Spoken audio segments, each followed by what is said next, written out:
એટલે આ સિસ્ટમને કારણે 16 ઓગસ્ટથી જે આ રાઉન્ડ ચાલુ થયો છે 24 ઓગસ્ટ સુધી ચાલવાનો છે અને આ રાઉન્ડ છે સાર્વત્રિક રાઉન્ડ છે, કોઈ 2-5 જિલ્લાઓમાં નહીં. હજુ પણ મુંબઈની અંદર ઘણી બધી ખાના ખરાબી છે, આવનારા 2 દિવસની અંદર થઈ શકે છે અને મુંબઈથી આપણે બધાને વિચલિત કરી મૂકે આવા દ્રશ્યો પણ કદાચ સામે આવશે. બોટાદના પૂર્વ ભાગો, ભાવનગર, અમરેલી, ગીર સોમનાથ ને જુનાગઢ, આની અંદર પણ અતિ ભારે વરસાદો પડે, લગભગ 12 થી 15 ઇંચ વરસાદો પડે તેવી શક્યતાઓ અમે માની રહ્યા છીએ. રાજ્યમાં 16 ઓગસ્ટથી વરસાદનો નવો રાઉન્ડ સક્રિય થયો છે, જેની અસર પણ ગુજરાતમાં જોવા મળી. ગુજરાતના અનેક જિલ્લાઓમાં વરસાદ વરસ્યો હતો. જે પ્રમાણે હવામાન નિષ્ણાંત પરેશ ગોસ્વામીએ આગાહી કરી હતી તે પ્રમાણે વરસાદ એ ગુજરાતમાં વરસી રહ્યો છે. ત્યારે આગામી સમયમાં વરસાદની શું સ્થિતિ છે તે અંગે વાત કરવા માટે પરેશ ગોસ્વામી આપણી સાથે ઉપસ્થિત છે. પરેશભાઈ, ગુજરાત તકમાં આપનું સ્વાગત છે. જી નમસ્કાર. પરેશભાઈ, આગામી સમયમાં વરસાદની શું સ્થિતિ રહેશે અને જે નવો રાઉન્ડ વરસાદનો સક્રિય થયો છે ગુજરાતમાં તે કેવો રહેશે તે અંગે માહિતી આપશો.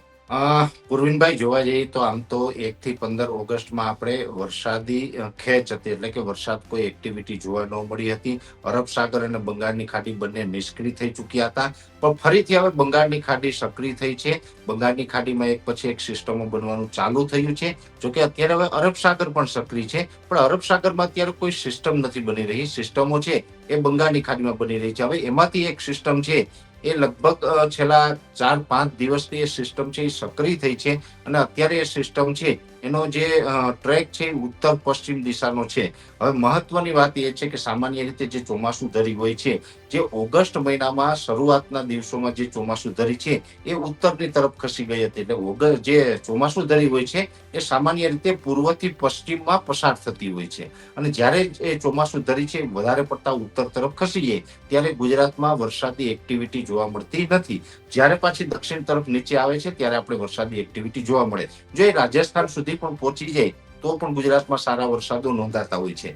પણ હું આપને મારા અનુભવ પ્રમાણે કહું તો પૂર્વિનભાઈ, લગભગ છેલ્લા ઘણા વર્ષ પછી અમને એવો મોકો મળ્યો છે, અમે જે સેટેલાઇટના માધ્યમથી પ્રેડિક્શન કરતા હોય એમાં આટલી હદે કોઈ ચોમાસુ ધરી નીચે આવી હોય એવું અમે 2025માં પહેલી વખત જોઈ રહ્યા છીએ. અત્યારે જે ચોમાસુ ધરી છે એ કચ્છના જે કઈ નલિયા વિસ્તાર હોય, માંડવી થઈ, ભુજ થઈ અને વિરમગામ, અમદાવાદ, આણંદ અને ત્યાંથી છેક મધ્યપ્રદેશ ઉપર થઈને બંગાળની ખાડી સુધી આ સિસ્ટમ પેલું ચોમાસુ ધરી પસાર થઈ રહી છે. એટલે ચોમાસુ ધરી છે ગુજરાતમાં પણ મધ્યય આવી ગઈ છે, અડધા ગુજરાત સુધી નીચે આવી છે. નહીં તો મોટા ભાગે એવું બનતું હોય કે જ્યારે ગુજરાતમાં વરસાદ હોય, વરસાદી સિસ્ટમો સક્રિય થાય ત્યારે દક્ષિણ રાજસ્થાન સુધી ચોમાસુ ધરી આવે. દક્ષિણ રાજસ્થાનથી પછી નીચે ક્યારેક જ ભાગી આવતી હોય છે, પણ આ વખત આપણે વિરમગામ સુધી એટલે નીચે આવી ગઈ. એટલે આ ખૂબ મોટા સમાચાર પણ કહી શકાય ને અમારા માટે પણ એક સંશોધનનો વિષય કહી શકાય. આવું વર્ષોમાં ઘણી વખત એકાદી વખત બનતું હોય છે, એવું આ વર્ષે બન્યું છે અને આ પ્રિડિક્શન કરવાનો પણ અમને એક અવસર મળ્યો છે, અમારું સૌભાગ્ય છે. બીજું, અત્યારે જે ચોમાસુ ધરી નીચી છે એની સાથોસાથ બંગાળની જે ખાડીની જે સિસ્ટમ છે એ અત્યારે મધ્યપ્રદેશ ઉપર પહોંચી ચૂકી છે અને એ સિસ્ટમનો ઘેરાવો છે 700 કિલોમીટરમાં ફેલાયેલો છે. એના આઉટર ક્લાઉડ છે અત્યારે ગુજરાતને અસર કરી રહ્યા છે, જેને કારણે આમ તો છેલ્લા 2-3 દિવસથી રાજ્યના અલગ અલગ વિસ્તારોમાં વરસાદો પણ પડી રહ્યા છે. જોકે છેલ્લા 2-3 દિવસની અંદર અનેક જગ્યાએ એવા પણ વરસાદ પડ્યા છે કે જેમાં 5 ઇંચ કરતા વધારે આંકડાઓ પણ નોંધાયા છે.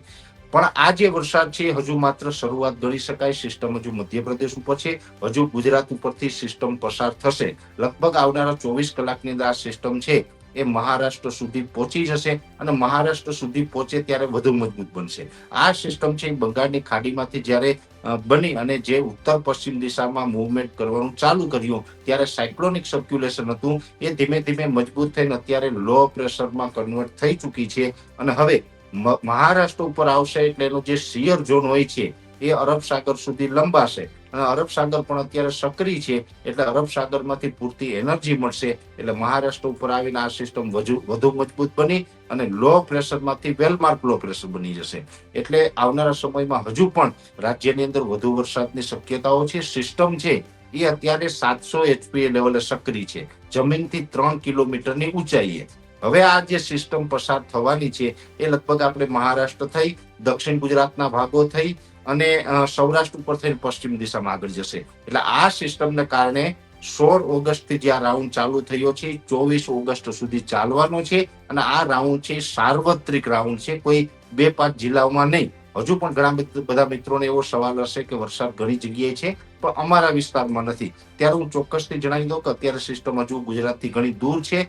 24 તારીખે સંપૂર્ણ સિસ્ટમ આપણી ઉપરથી પસાર થઈ જશે. ત્યાં સુધીમાં બધા જને સારા વરસાદનો લાભ મળશે. એમાં પણ આવતીકાલે 19 તારીખથી વરસાદની તીવ્રતામાં વધારો પણ થશે.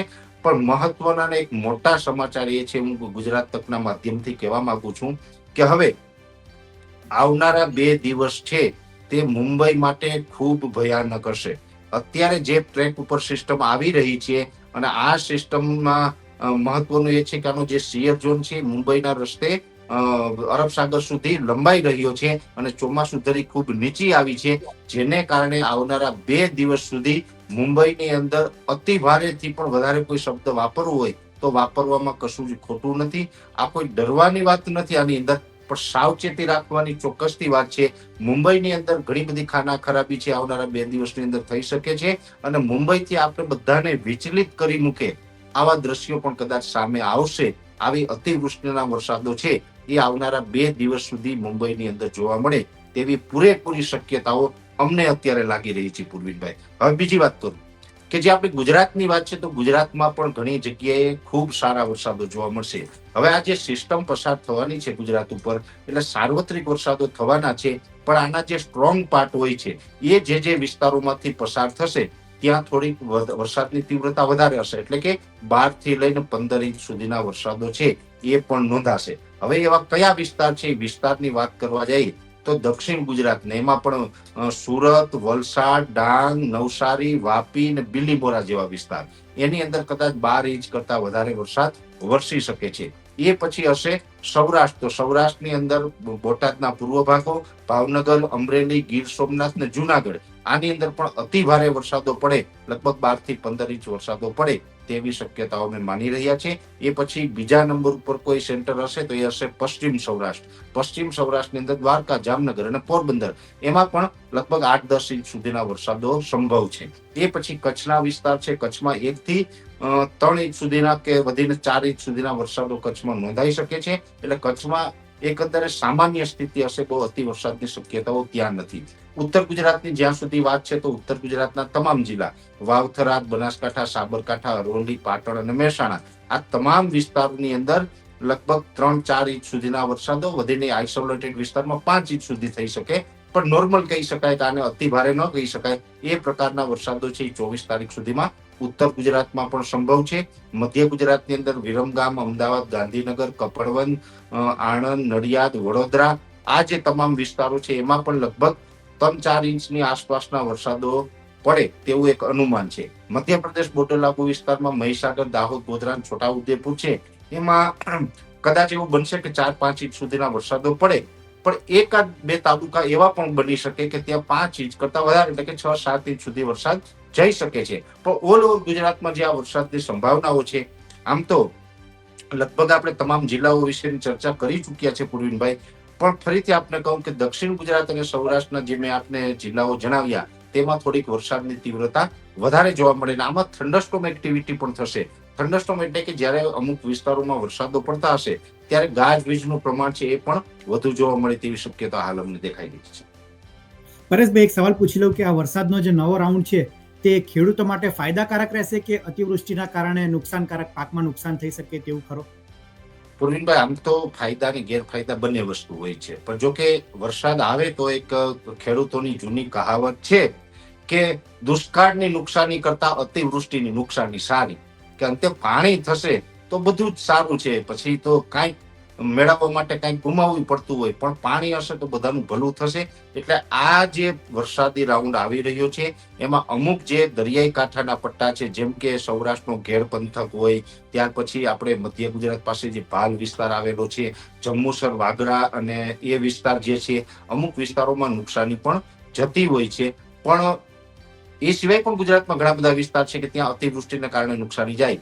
પણ ઓલ ઓવર જોવા જઈએ તો જે નુકસાની છે કદાચ માની લઈએ કે ગુજરાત જે એક બહુ મોટું રાજ્ય છે આ રાજ્યની અંદર બની શકે એવું કે 15 કે 20% જે આપણું ખેતીની જમીન છે એમાં નુકસાની ગઈ હશે, પણ બીજા વિસ્તારમાં ફાયદો હશે, એટલે મોટા ભાગના લોકોને ફાયદો પણ થશે, પણ એની સાથોસાથ અમુક લોકોને નુકસાની પણ જોવા મળશે.